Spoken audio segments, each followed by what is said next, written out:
Welcome to the Gita in Action podcast. My name is Radha, and I'm here with our family of seekers, and we're reading through the Bhagavad Gita verse by verse, this ancient wisdom yogic text.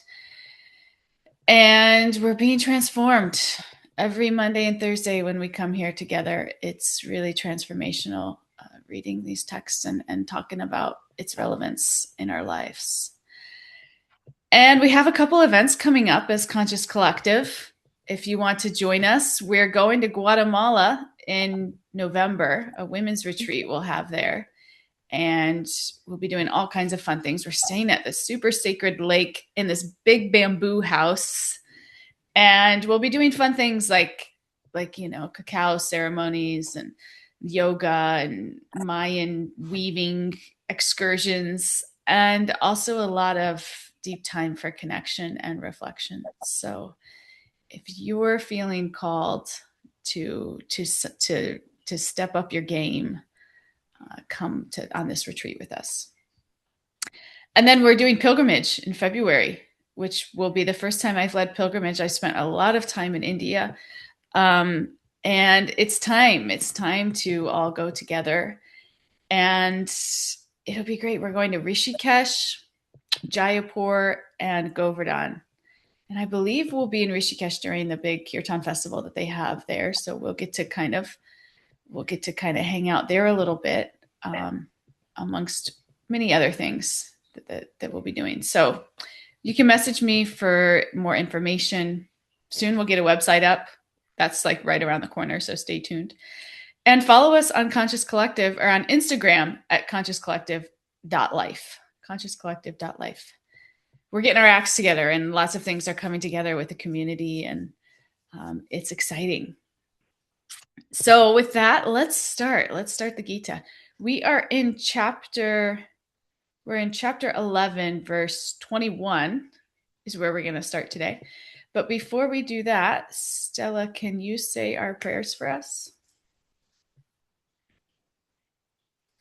Oh, you're on mute. Sorry. Let me unmute you.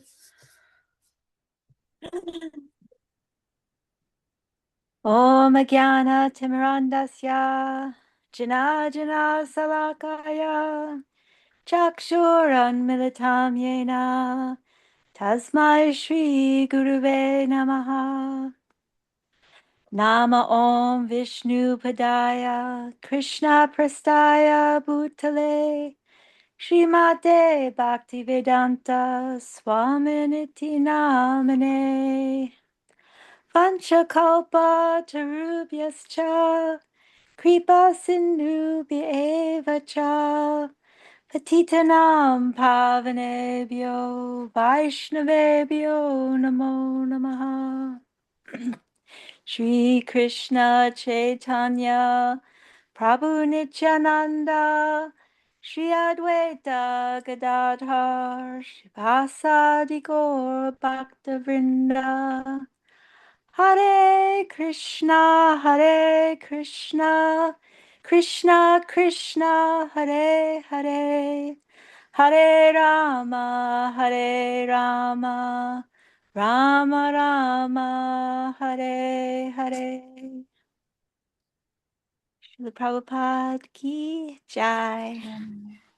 Thank you. Those prayers are so nice. They really, when I hear those prayers, I just instantly feel like relaxed. Like if I'm like a little bit nervous about class or, in my head, it's like you hear those prayers and it just makes you feel so present and so connected to those who have walked this path before us, because that's what those prayers are. They're like prayers of appreciation and gratitude for those who have walked this path before us. And when we plug into that and we plug into that intention, it's like it doesn't become about us anymore, and the anxiety just kind of like lifts. You just feel like sheltered, and so it's so nice to start class with prayers or kirtan or just something that connects you to something bigger than yourself, and in that you feel really held. So that's my experience. Today we're going to talk about something that I think all of us fall victim to. I know I do for sure. And that is like that we get so focused like on what's happening right now, what we're working on, what's not working, what we're trying to fix or control or build, and in my experience, like I'll be like in the midst of that, and then something will happen that'll kind of like zoom me out, or it's just like I'm forced to see the bigger picture. And the reality is, like, no matter who we are, what we believe, how successful we are, we're all moving in the same direction. Like, we all have that in common. We're all moving in the same direction. And that is towards the end of this life. Right? There's like no avoiding that. And sometimes we get so caught in what we're doing like in the moment that we kind of like even forget about that, or what it is that we're doing here. And sometimes it takes like big shifts of life or these big moments to kind of like shake us, to kind of like wake up to that reality, which can be a little bit uncomfortable at the same time. It can be a little bit uncomfortable. But what the Gita's doing here and what we'll read about today is it isn't just showing us that everything ends, which it does, but it's showing us that how we live, and what we're connected to completely changes that journey. So at the end of the day, we're all headed towards the same direction. Every day we wake up is a step closer to our final breath. Right? But the Gita teaches us how we live in those moments completely changes the whole thing, including the final destination. So we're going to go through Arjuna's moment here where he's really just kind of like put in perspective, and hopefully it helps us put things in perspective as well as we go on this journey with him. So with that, let's start with 21. Let me get my screen going here. Whenever you're ready, Stella. Yeah. Amihitvam sura sangha visvanti keshid vitaha pranjalayo grananti svastiti uktva mahashri siddha sangha stuvanti tvam stuti bihi pushkala bihi. All the hosts of demigods are surrendering before you and entering into you. Some of them, very much afraid, are offering prayers with folded hands. Hosts of great sages and perfected beings crying, "All peace," are praying to you by singing the Vedic hymns. Thank you. So what Arjuna is seeing here, so if we remember, Arjuna's on the battlefield and he's having this conversation with Krishna, and Krishna is revealing the universal form to him, which is like all the universe in one form. It's like pretty incredible. And it's at the same time, it's pretty scary. And what we're seeing here is Arjuna's kind of describing the effect on the universe, and what he's seeing is how everyone else is reacting to this. So he's saying all the demigods, they're completely stunned. Some of them are literally afraid. They're like folding their hands, offering prayers. And then you have the great sages and the perfected beings, and they're like trying to like pacify the situation by like chanting Vedic hymns, all peace, all peace. So there's this mix that we're seeing here of awe, but also fear. And now Arjuna is starting to notice who exactly is there, which is everyone, basically. And that's what he's going to describe in the next verse, all the names of these great personalities. And that's where we'll go next. When you're ready, Stella. And we probably don't need to read the Sanskrit of this verse because it's just a lot of names. So maybe we can just go straight to the, if you want. All the various manifestations of Lord Shiva, the Adityas, the Vasus, the Sadyas, the Vishvadevas, the two Asvis, the Maruts, the forefathers, the Gandharvas, the Yakshas, the Asuras, and the perfected demigods are beholding you in wonder. Thank you. That was tough enough as it was. Yeah, I know. I thought I'd just give you a break there. um, yeah, so this is, this is again, it's not just a few people, it's everyone. All the different classes of beings, they're watching this and they're all looking at this in just total amazement. But what we're seeing too is that it starts as amazement, just like it did with Arjuna, and then it begins to shift to fear. So we're just getting a kind of glimpse of what's going on in the universe as everybody is kind of watching this and going through this same journey of like, wow, this is incredible, and then like, oh my goodness, this is terrifying. So with that, we'll go to the next verse, 23. Sanskrit or no? Let's see. Sure, you can do the Sanskrit if you'd like. Rupam mahate bahu vaktra netram mahabaho bahu bahurupadam bahudaram bahudamstra karalam dristva loka pravyatitas tataham. O mighty armed one, all the planets with their demigods are disturbed at seeing your great form, with its many faces, eyes, arms, thighs, legs, and bellies, and your many terrible teeth. And as they are disturbed, so am I. Thank you. So now the tone is changing a little. Arjuna saying, "See this form with so many faces, eyes, arms, and those terrifying teeth." He's saying everyone's disturbed, and honestly, so am I. It's kind of like, if does anybody here like scary movies? Anybody into scary movies here? You like scary movies? It's kind of like you go to a scary movie, and at first it's like entertaining. You're curious, and then as it gets more intense, it's in graphic, more real. It's like suddenly you're like a little bit scared, and then what's happening, we're gonna see happening, is that it's not like we're just like observing a scary movie anymore. It's like what he's observing, it's like it's his reality. It's like that scary movie comes into his house and suddenly it's real. And so it's like just becomes like the most terrifying, that you can imagine. So that's where we're going.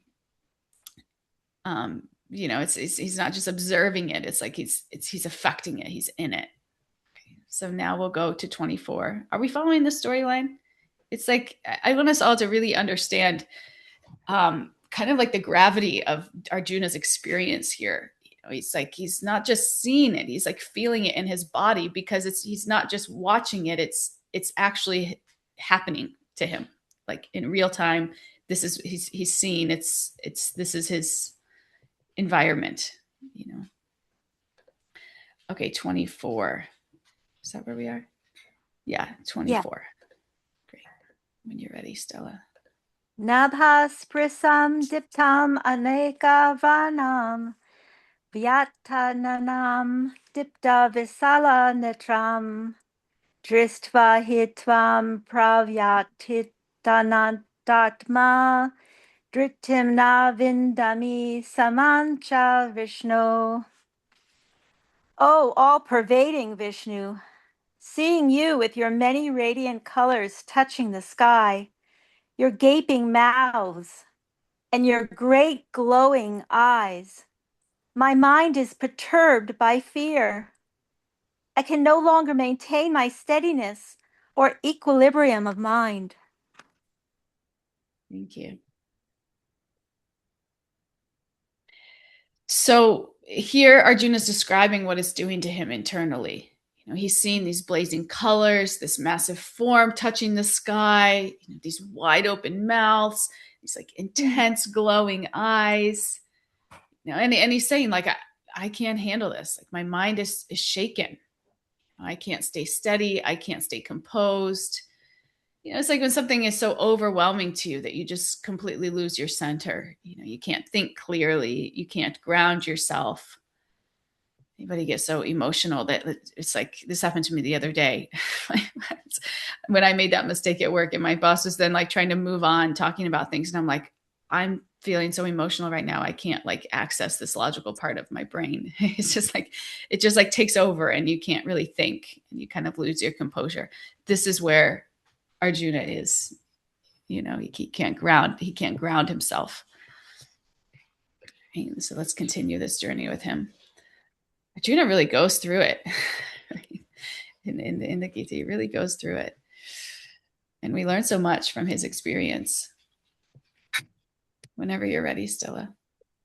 Damstra karalani chate mukhani dristvavai kalanala sanabani disona jene na labe che sama prashida devasha jagan nivasha. O Lord of Lords, O refuge of the worlds, please be gracious to me. I cannot keep my balance seeing thus your blazing, death-like faces and awful teeth. In all directions I am bewildered. Thank you. So now he's pleading, he's saying, please have mercy on me. He's seeing these fiery, destructive faces. It's not just fire. This is the fire of total destruction. And he says something really telling. He's like, I don't know which way is which anymore. He's just like completely disorientated. Again, it's like, and emotions get so intense that you just lose your footing. So he turns to Krishna and he says, you're the Lord of everything. Please be kind to me. And so here again, what we're seeing happening is it's going from Arjuna just watching it to suddenly it's Arjuna's reality. It's like your worst nightmare becomes your reality. This is the shift that's happening. It's not just watching it from a distance. It's close. It's immediate. It's happening right here. So this is where this story is taking us. He's not just seeing this universal form as something distant and cosmic. He starts seeing it right there on the battlefield, and this is taking the fear to like the next level. That's where he's going with this. It seems like he's really focused in on those teeth, like those are scary teeth, like they're gonna bite him. I mean, that's fair, right? And what's going to happen next is we're going to see like people marching into that mouth, people that he knows and people that he loves, like marching into that fiery mouth with those teeth. So imagine, it would be terrifying. I mean, it's really, we can't really even imagine what it would be like being Arjuna in this particular situation. Yeah. I'm driving, and I hope you don't mind if I interject. Please. I'm like hearing you talk about all this, and and I just keep thinking like, Krishna's our best friend. Arjuna must be freaking out. Like he just went from learning Krishna's my best friend to Krishna's this all-powerful entity. I mean, I'm sure he knew it like in some concept, but to like witness it personally, it would be like such a freak out moment. And yeah, I'm just kind of sitting with that that duality right now. Like he's your best friend. It's not really a duality, but I think you know what I mean. It's like he's your best friend, but he's also like this fierce, all powerful being. Like it's wild. Yes, exactly. And that's exactly where we're going next, is because we like to think of God like as just that, like my best friend, or my order supplier, or it's so sweet, and God is, but God is also death. and he has this whole powerful side. And that's exactly what we're going to talk about next. So let's read this. Let's do this last verse, and then we'll go into that conversation, because that's where it really gets real for us. And we can skip this Sanskrit Yes. too. We could just do this one. All the sons of Dhritarashtra, along with their allied kings, and Bhishma, Drona, and Karna, and our chief soldiers also, are rushing into your fearful mouths. And some I see trapped with heads smashed between your teeth. So this is intense. Like we said, now he's seeing specific people. This is where it becomes very real. It's not like he's just watching anymore. It's specific people. All the sons of Dhritarashtra, all the kings. Even more personal people like Bhishma, Drona, Karna, people that he had close relationships with. They're not just random people. They're people he knows, people he respects, people he loves. And he says, even our side is going in. So like all of the people, not just his opponents, are marching into this death trap, but all of the people. It's not just good guys versus bad guys. It's like everybody's pulled into this. And then it's kind of visual. All these warriors are rushing into Krishna's mouth, and some of them are getting crushed between his teeth. This is it's like graphic and intense and unsettling. Earlier there was like fire coming out of his mouth. Now there's like fire inside. It's almost like a suction pulling everything in. So this is what Mariah brought up, and what I want to kind of bring to the discussion here. It's this kind of, in this moment, it can be kind of confronting for us, to kind of stop and think, like, usually people think of God as like peaceful, and like comforting, beautiful, like loving. This is what people go to God for, like shelter, like to kind of make me feel better. Right? Like if we want to feel something disturbing or intense, we'll watch a horror movie, but we're not going to go to God for that. So it's like, why is Krishna showing this? And this is where the Gita expands our understanding, and so beautifully. It's showing that this reality, it's not one-sided. It's not one-sided. Like we usually experience the world through space, right? Up, down, left, right, what we can see around us. But there's this whole other dimension that's always operating, and that is time. And this is where we started at the beginning of class. Time is what destroys everything. So later, Arjuna's going to ask, who are you? And he's expecting to see something vast in space. But what Krishna is really revealing here is his self as time. He is himself as time. And as we all know, time doesn't spare anybody. Right? Not the good, not the bad, not the powerful, not the loved ones. Everybody is carried forward by time. And so if we really zoom out and look at it, at the material level, life is basically a journey where no one comes out alive. This is terrifying to see and terrifying to sit with, but it's also the reality. Right? And we don't like to think of life that way. We like stability. We like to feel like things are permanent. This is what we crave, because the soul is eternal. So we crave this level of stability and things that are permanent. But the reality is that everything is constantly changing.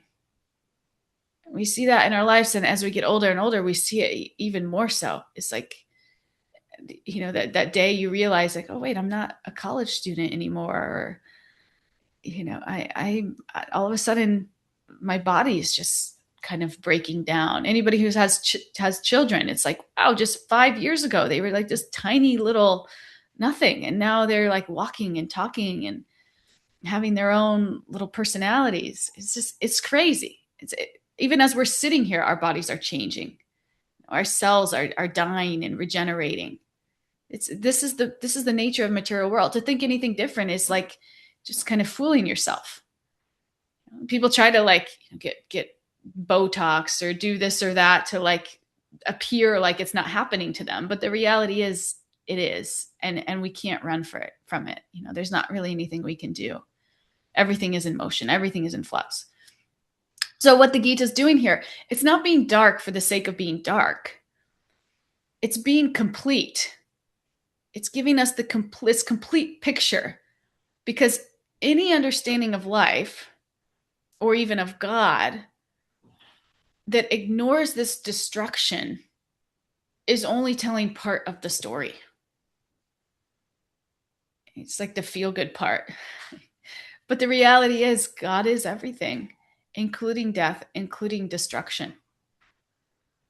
And we should know this doesn't mean that God is cruel. It doesn't mean that God enjoys destruction. We know, like Krishna in his original nature, he's described as all attractive, as loving, as full of sweetness. But we should understand that destruction is still one of his energies. It's part of how this material world functions. And if we took the emotion out of it and just saw it for what it is, we would say, yes, of course. Destruction, death, this is part of the material. Everything's constantly changing. There is no stability. We talk about financial stability. No, it could all be washed away in a second, and it is for many people. Any kind of so-called stability. That's what makes it so difficult. You get in a relationship, you think, oh, this is it. This is going to be it forever. And then you find out, oh, actually it's not. And how do I deal? And it's hard because somehow we have this inherent expectation that everything is permanent and is stable, is going to go on forever. Material energy doesn't work like that. And it actually has a purpose. It's not just God being dark. God destroys the temporary to make way for the eternal. That's what all of this is trying to teach us. That's what he's trying to teach us through all of this. Because as long as we're attached to things that won't last, then we're just forever caught in this cycle of birth and death. So this vision is meant to wake us up. It's showing us here very clearly, nothing is permanent. Nothing here can fully hold our hearts forever.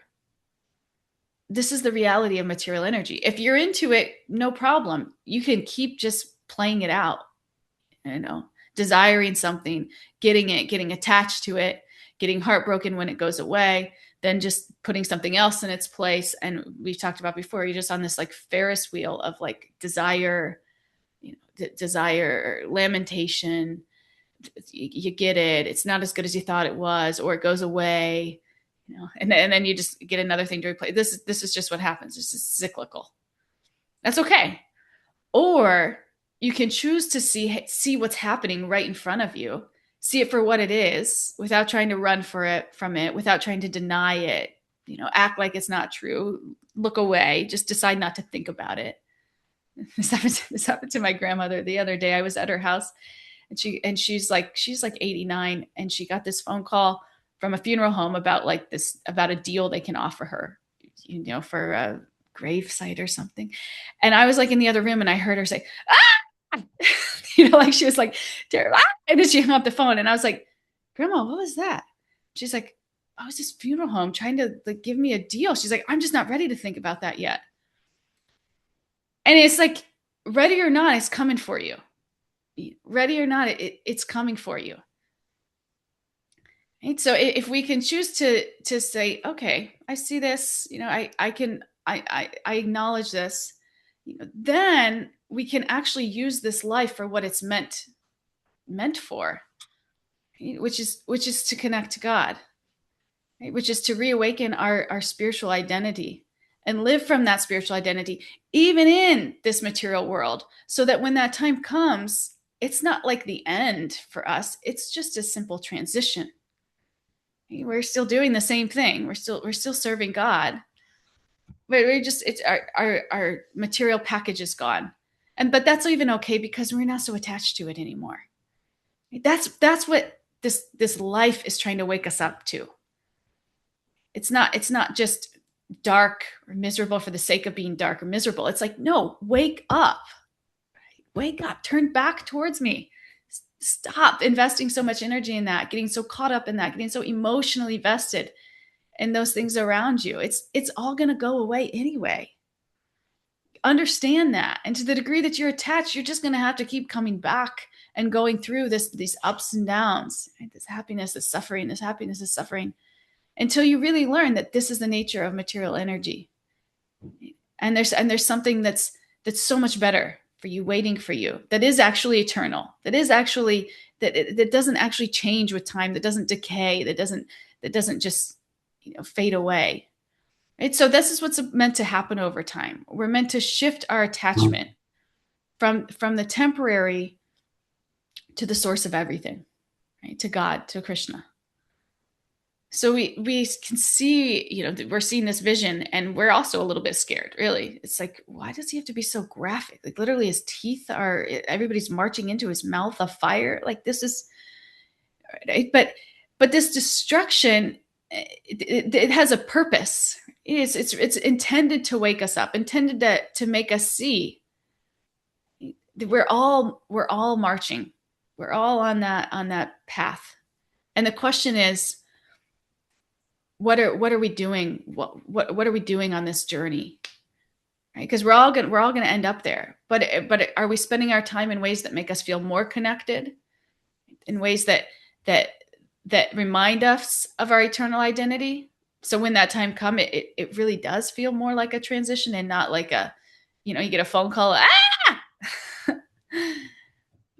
I love my grandma, but even in that moment, I'm like, man, I don't want to be there when I'm 89, where I'm terrified.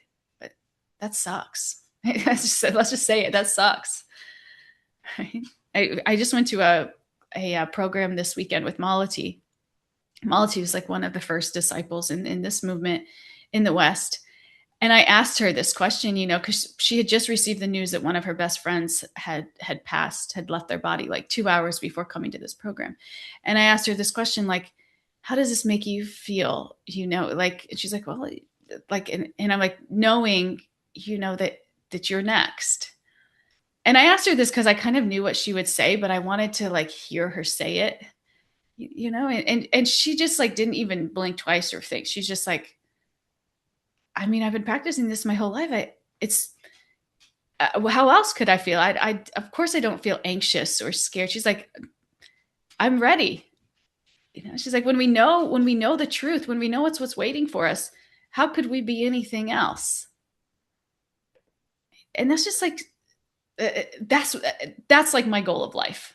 I mean, one of them. That's like a win when you get to that point where you're close. I mean, you're really close, and you can say that. I've been studying this my whole life. I know what's waiting for me. I have no fear. I have no fear. So that's what this is for us. It's a wake up. This destruction. It's not the final point. It's it's a redirection. It's a way of turning our love from what will fade to what is eternal.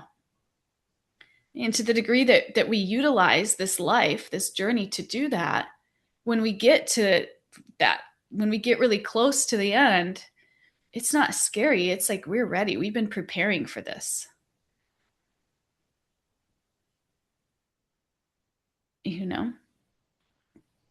So, but Arjuna's still on the battlefield. He's seen it. He's overwhelmed. The warriors are rushing in. They're being crushed. They're disappearing. I mean, it's honestly like blood freezing what he's seen, but it's at the same time, it's such a blessing to witness this and to understand this side of God, and that this is real and nobody's immune to it, and really what it's all trying to point us to. So Arjuna's in the moment. He's trying to make sense of it as he's watching it unfold. Does anybody want to share anything before I move to the next?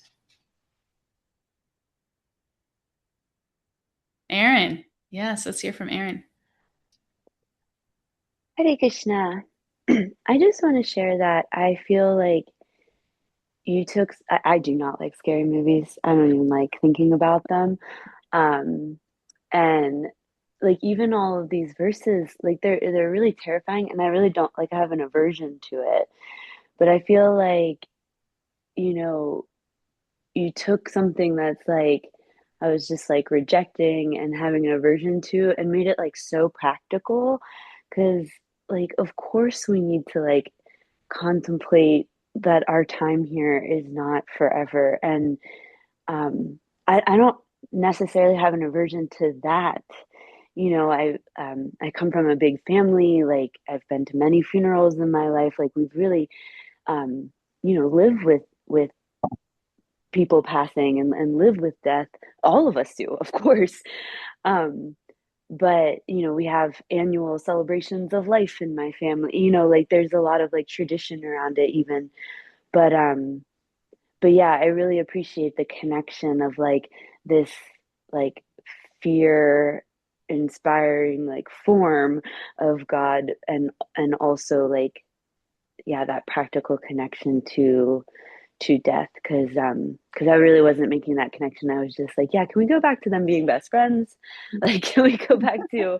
I mean, Arjuna's already in a in his own existential crisis, and now he's almost like being put into a totally different one, willingly, but still. But I appreciate like the breaking it down and like the practical aspect of it because I definitely was not making that connection before. Yeah. Yeah. I think I have similar feelings when I read this section. Like, yeah, let's just go back to where it's just sweet and they're best friends because that's what we really that's what I want. God, I want God to provide me like to make me feel safe and taken care of. And but but this is really important too. And it's also confronting because I think about how many times I pass a cemetery and I like look away because it's like I don't want to think about that. But it's like try passing a cemetery and like what this is what I try to do now actually. I just kind of like look over and just think of all of those people that once lived that were in the very same place that I am, thinking, oh, this life is just going to go on forever. It's just, and then it's just not the reality. Let's wake up to that so that we can actually use this life for what it's meant to be. It's like if you were doing anything and you realize like anything like even you're at a amusement park with your family and you realize like, oh, I only have 5 minutes left. Like, what are you going to do with that time? Like we should have this level of urgency. We don't have a lot of time here. So what are we going to do with it? Like, let's connect to the real purpose of it and utilize it. So when that time comes, we're actually ready. Wouldn't that be such a gift to actually be ready when that time comes? Yeah. And the difference is how are we spending our time now? What are we doing? Are we doing things to reinforce who we actually are, to connect with our real identity as servants of God? Or are we doing things to reinforce the idea that, hey, I'm actually an employee. I'm actually a mother, a daughter. Those aren't bad things. We should do those things too.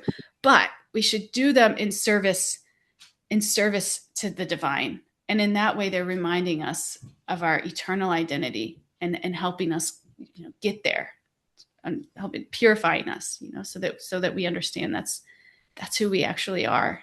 And then when it comes, it's just a little transition because we know who we are. We're in our body, it might end, but we don't. We go on and we're so connected with that identity as an eternal soul that it doesn't shake us. It's like, okay, no problem. Let's do it. Malti called it a zip line. She's like, everybody's just zip lining down. It's just like, it's just transition right over. Zip line's kind of fun, right? Who doesn't want to go on a zip line? It's like, I'd go on a zip line tomorrow. Yeah. What do you think, Nancy? Thank you so much. A couple of thoughts. One is, be careful what you ask for. Now, Arjun's like, can you show me your universal form? And all of a sudden, here it is. Here it is.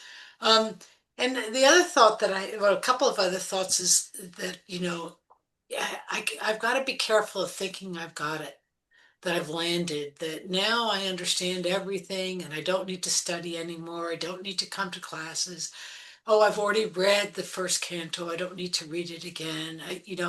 Constantly upgrading my life with this message is really important because it is true. And I just had read in the second canto this line that in the purport of verse 4 of the second canto is Srimad Bhagavatam.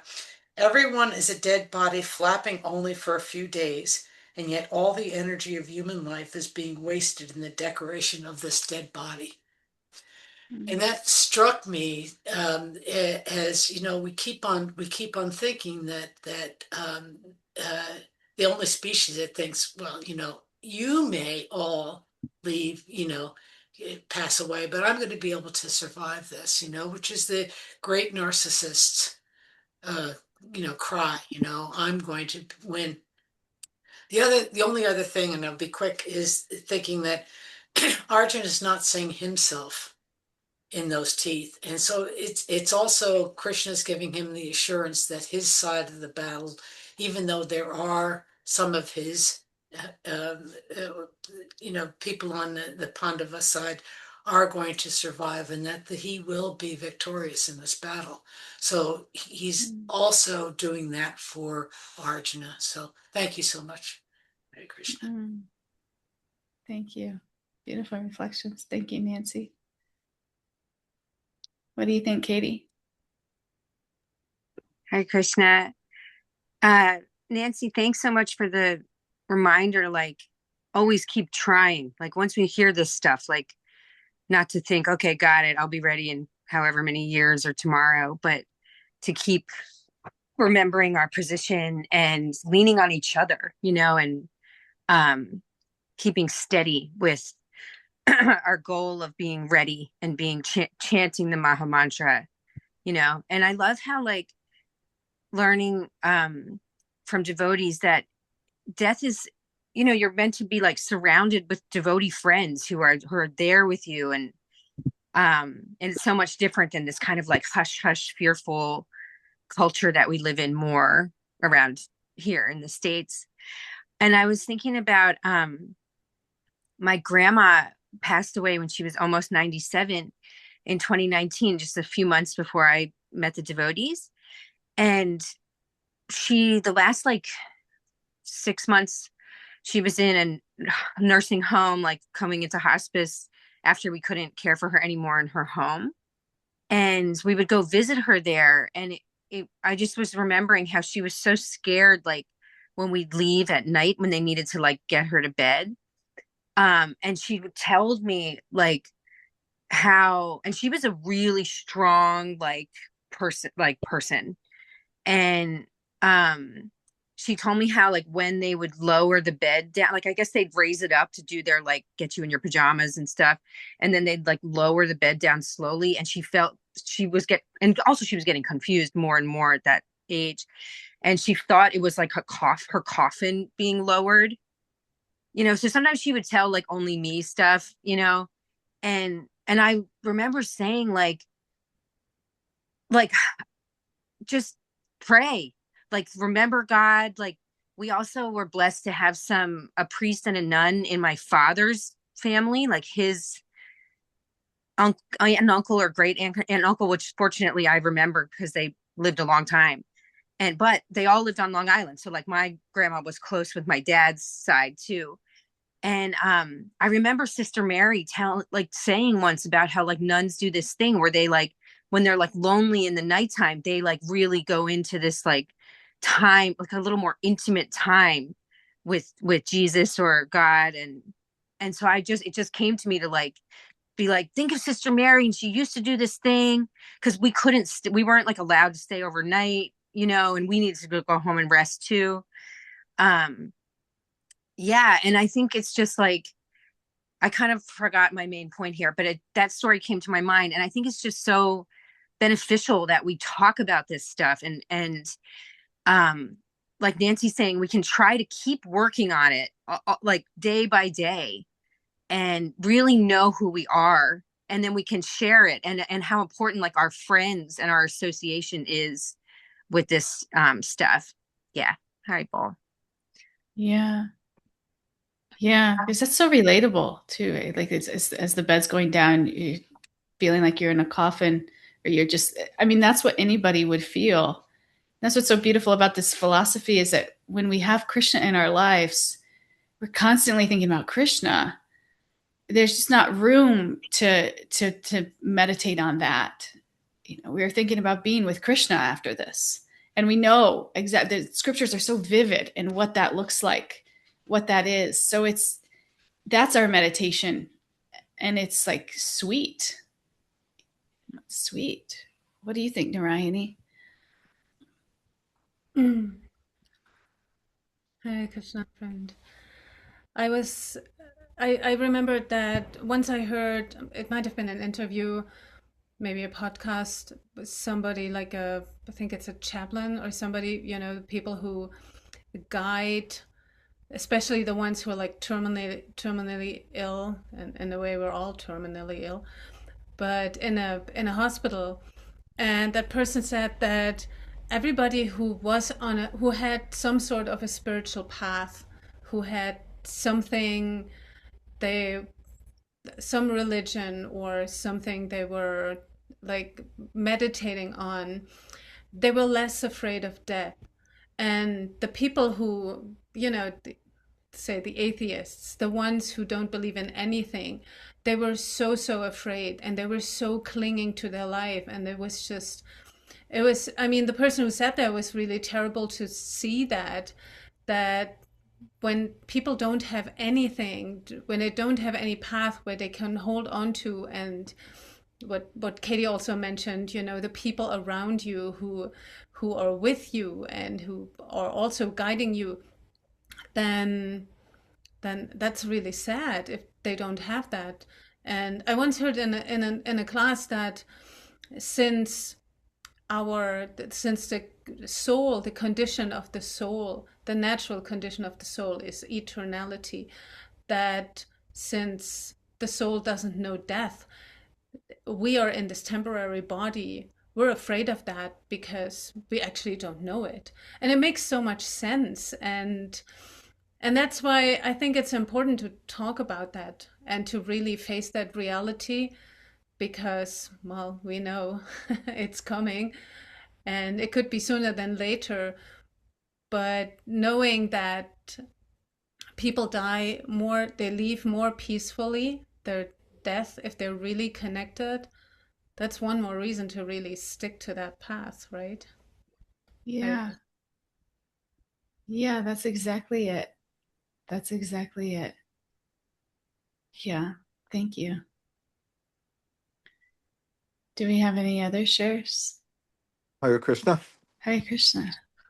Yes, such a great class, and so many excellent points are being made.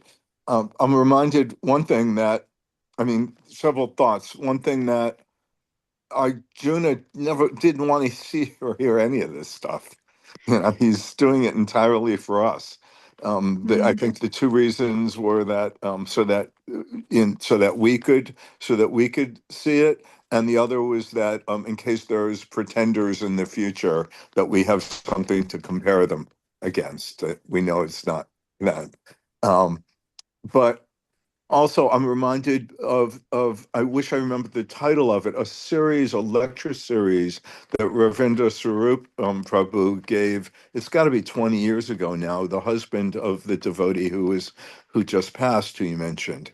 And it was something like death and dying, but a lot of it was about like the Middle Ages and how, like, by making death masks and such, and they would make a mask of oneself, a death mask, and then keep it in the room keep it in the bedroom facing them, to constantly be reminded of death, that death is with them all the time.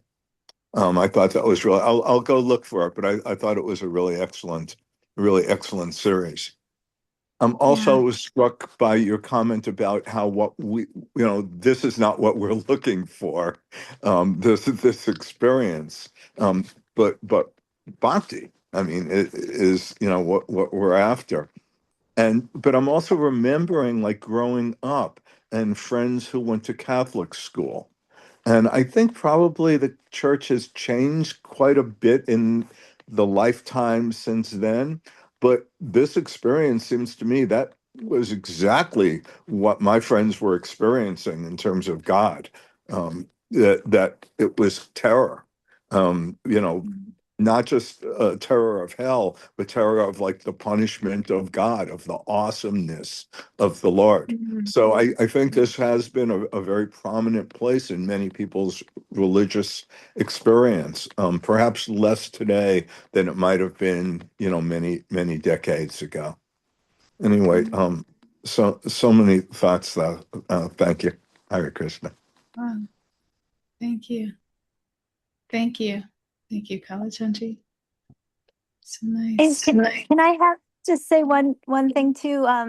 Yes, please. When I watch, I always liked scary movies, especially ghost stories and stuff, which I mean seems really strange on the bhakti path, but the ghastly rasa is also there somewhere. But I always saw it as like reminding me that not to be attached because most of those horror stories are either ghosts that are too attached to their house or other people, or the protagonists are too attached to their dead loved ones.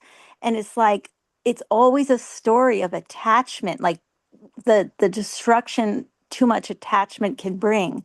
So I tried to dovetail my prior to bhakti like of that kind of stuff and try to understand it in the bhakti way. And it's not like I constantly watch them, but a good ghost story I do enjoy. But it cements in me like, don't be attached, you will come back as a ghost, or be too attached to that house, or too, attached to somebody that you have unfinished business with. It's like, it's kind of funny. Everything can be dovetailed and thought about with a bhakti lens, which I just think is super great. Thank you. Yeah. Yeah. So true. It's funny. There's so many just in life as we go through life, it constantly teaches us these things. Don't be overly attached. Don't, spend your whole life pursuing things like money, prestige, admiration. Just constantly we're run into these lessons. But it's like we don't want to really believe it. We're like too emotionally entangled that we can't be objective about it. But the reality is, if that's what we pursue in this life, if that's what we use this human life for, we will suffer and we'll come back again and again, and we won't get out of this cycle of birth and death. It's like God wants something so much more for us. If we're caught in that cycle of birth and death, yeah, death is going to be painful because everything's going to be ripped away from us that we've been just spending our life attaching more and more to, feeling more and more, the proprietor, the owner, the controller. And then it's taken away and we're like, it's like such a shock. Like, bam, what just happened? As opposed to like we're spending our life reinforcing our true identities as servants of God. When that time comes, it's like, okay, the body's gone, but we're still our identity is still intact because that's what we actually identify with, the soul. It's just a transition, just like high school graduation. It's like it's just a transition. It's exciting. We're ready for it. We're ready for what's next. It's not like the end. I mean, it is in one sense, but we're so ready for what's the limitations to be lifted, for us to really just step into life, that we're like that we're ready to go. Death is the same way. If we identify as servants of God, the limitations of our mind and body are gone, and we can just serve God purely. I mean, it's exciting if we're to the degree that we're really identified with our true identity. And where we'll go in our next class will give us two beautiful analogies to see those different dichotomies. Yes. Yes. Any final shares before we leave for the day?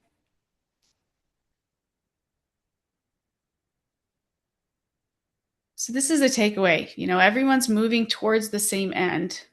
This part isn't avoidable. But what Krishna is showing Arjuna here is that how we live, what we attach ourselves to, where we place our heart, changes everything about that experience. So maybe the question to sit with isn't just where am I going, but how am I getting there? That's for all of us to take Radha, away. I'm sorry, I didn't Yeah. chime in quick enough before you just started speaking it. again. But it just makes me think of Bhakti Tirtha Swami and how like blessed we are to have examples and know people who were so close with devotees that have already left the body, and hear these stories, like their firsthand stories of like how in all real physicalness he would have been in so much pain, like multiple broken bones, already the amputation, and like being carried I don't know, down to some service or some ceremony, and like he was like, this is the best moment, I'm so glad to be with you. Like he was like so joyful, and hearing those stories and like the way the examples, and we were talking about this on the retreat, like having these examples that we're so blessed to hear about and have, it's like really powerful. So people who get to experience that are we're so blessed to see that, like, oh my gosh, this is real, that people can be there and be ready and be experiencing such bliss with Krishna while they're like, woof, really close, and their body is clearly would be painful. It's just amazing. Yes, exactly. He transcended his mind body while he was still here. And that's possible. That's possible even for us. That's possible. Thank you. So nice. Well, thank you all. Thank you for coming and starting our week off right. This doesn't have to be like a gloomy start. This can be like a wake up call. Like, okay, let's use this time wisely. Thank you. Thank you all. Hey, Chris.